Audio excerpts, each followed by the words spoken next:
सबको प्रभु यीशु मसीह के नाम में जय मसीह की। दोस्तों, आपको स्वागत करता हूं और एक नई वीडियो के साथ। परमेश्वर की वचन आज हम सीखने जा रहे हैं और नीति वचन से आज हम कुछ विषय को आज ध्यान केंद्रित करने जा रहे हैं। चलिए हम वचन को पढ़ के शुरू करेंगे। प्रभु की आशीष से ही मनुष्य धनवान बनता है, आशीष के साथ प्रभु दुख नहीं देता। इस वचन के जरिए कई सारे मेरे भाई और बहनों गलत समझने लगते हैं और गलत टीचिंग प्राप्त करने लगते हैं कि यीशु मसीह के पीछे चलने से उनको धन प्राप्त होता है, लेकिन ऐसा कुछ भी नहीं है। यीशु मसीह के पीछे चलने से बहुत सारे लोग कहते हैं कि यीशु मसीह की प्रचार करने के बाद, और अन्य जाति भाई और बहनों भी कहते हैं कि पैसा दे करके, कुछ लालच दे करके अपने धर्म में कन्वर्ट कर लेते हैं। ऐसा कुछ भी बिल्कुल नहीं है। इसलिए मैं परमेश्वर की वचन आप लोगों के सामने लेके आया हूं ताकि आप क्लियर हो सके कि परमेश्वर वचनों के जरिए क्या कहना चाहता है। जैसा कि यीशु मसीह ने धन के बारे में आज हमें क्या कहा है, चलिए पढ़ेंगे।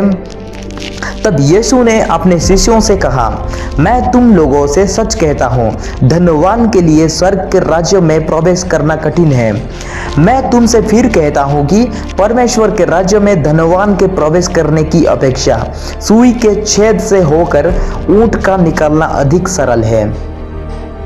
तो जो कोई धन के पीछे चलता है और जो कोई सोचता है कि यीशु मसीह के पीछे चलने से हमें धन प्राप्त होगा, ये बिल्कुल भी गलत शिक्षा है।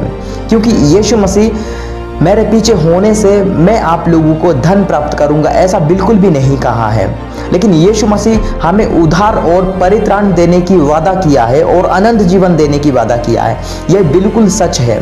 और जो कोई यीशु मसीह पर विश्वास करता है वो यीशु मसीह के दूसरे आगमन पर वो उठा लिया जाएगा स्वर्ग में, ये स्वर्ग के दूत के साथ। यीशु मसीह ये वादा हमसे करते हैं। और अगर यीशु मसीह को विश्वास करते हैं जो लोग, वे कभी नष्ट नहीं होंगे बल्कि अनंत जीवन प्राप्त होंगे। और ये बिल्कुल गलत फहमी में पड़ जाते हैं बहुत सारे मसीह और भाई बहनों कि यीशु मसीह के पीछे चलने से हमें धन प्राप्त होगा। अगर उन लोगों को धन नहीं मिलता, मतलब यीशु मसीह के पीछे चलने से अगर तड़ना आती है, कहीं सारे दुख सहना पड़ता है, बहुत सारे लोगों से मार खानी पड़ती है परमेश्वर की वचन कहने से, तो फिर ऐसे ख्यालों में पड़ जाते हैं कि ये वचन शायद कुछ गलत हो। लेकिन परमेश्वर हमें आत्मिक जीवन, जो कि स्वर्गीय धन के बारे में बात कर रहे हैं, यीशु मसीह ने हमें स्पष्ट रूप से बता दे रहे हैं कि पृथ्वी पर अपने लिए धन जमा नहीं करो, जहां मर्चा लगाता है, कीड़े खाते हैं और चोर सेंध लगाकर चुरा लेते हैं। हमें यहाँ पर साफ साफ इनकार किया जा रहा है कि इस पृथ्वी पर जहाँ पर पैसा कमाने के बाद जंक लग जाता है और उस पैसों के लिए जिसकी नज़र लगती है उसको लोग लगा करके पीछे सुपारी दे करके चुरा लेते हैं। ऐसी जगह पर आप लोग कभी भी धन के लालच में मत पड़ो और धन मत कमानो।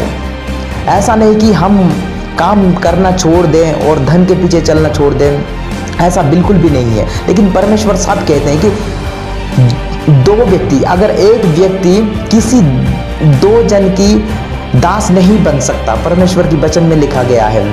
यीशु मसीह कहते हैं कि या तो परमेश्वर की दास बन सकता है या धन की दास बन सकता है। आज फैसला आपके ऊपर रहेगा, आप किसकी दास बनना चाहेंगे। क्योंकि यीशु मसीह कहते हैं कि धन के पीछे मत जाओ। इस संसार में जो कुछ भी कमाई हुई चीज है, अगर हम सब कुछ प्राप्त करने के बाद अपना प्राण गंवा देते हैं तो फिर हम प्राण के बदले क्या देख सकते हैं। लेकिन यीशु मसीह क्या कहते हैं और आगे पढ़ेंगे, परंतु स्वर्ग में अपने लिए धन जमा करो, जहां ना तो मर्चा लगाता है, ना कीड़े खाते हैं और ना चोर सीधे लगाकर चुराते हैं। और हमें यहाँ पर पता चल रहा है कि परमेश्वर जो कहना चाहते हैं वो नीति वचन में परमेश्वर की आशीष से धनवान बनता है लोग, और उन धनवान में परमेश्वर दुख नहीं देते। वो स्वर्गीय की बात कर रहे हैं, स्वर्गीय की बात कर रहे हैं। जब यीशु मसीह हमें लेने आएंगे, अगर हम परमेश्वर की वचन वो ही हमारा सच्चा धन है और परमेश्वर की जो वचन को अगर हम पढ़ते हैं और दिल में समाटे रखते हैं, दूसरे को सुनाते हैं, प्रचार करना हमारा काम है। परमेश्वर की वचन पढ़ना और दूसरे को सुनाना, यही होता है परमेश्वर की धन। और इसके अलावा जो कहता है कि मिरेकल्स मनी, पैसे, प्रार्थना करो पैसे मिलेगा, और प्रार्थना करो वो सारी चीजें मिलेगा, लेकिन ये सब गलत है। परमेश्वर की वचन अगर हम पढ़ने से जो चीज शिक्षा मिलती है हमें, वो होता है असली धन। लिखा गया है, क्योंकि जहां तुम्हारा धन है वही तुम्हारा मन भी लगा रहेगा। इसलिए हमारा धन आज हमें खुद चुनना है, संसारिक की धन पर चलना है या परमेश्वर की जो वचन है उस धन के पीछे चलना है। फैसला आपके ऊपर रहेगा। इस वचन से अगर आपको कुछ शिक्षा मिलता है तो फिर लाइक करें और दूसरे को भी सुनाएं, ताकि वे लोग जान सके इस संसारिक की धन के बारे में और परमेश्वर की जो ओरिजिनल धन है उसके बारे में जान सकते हैं। और हमारे साथ जुड़े रहें और अगले वीडियो में मिलेंगे। तब तक के लिए सभी को जय मसीह की। आमीन।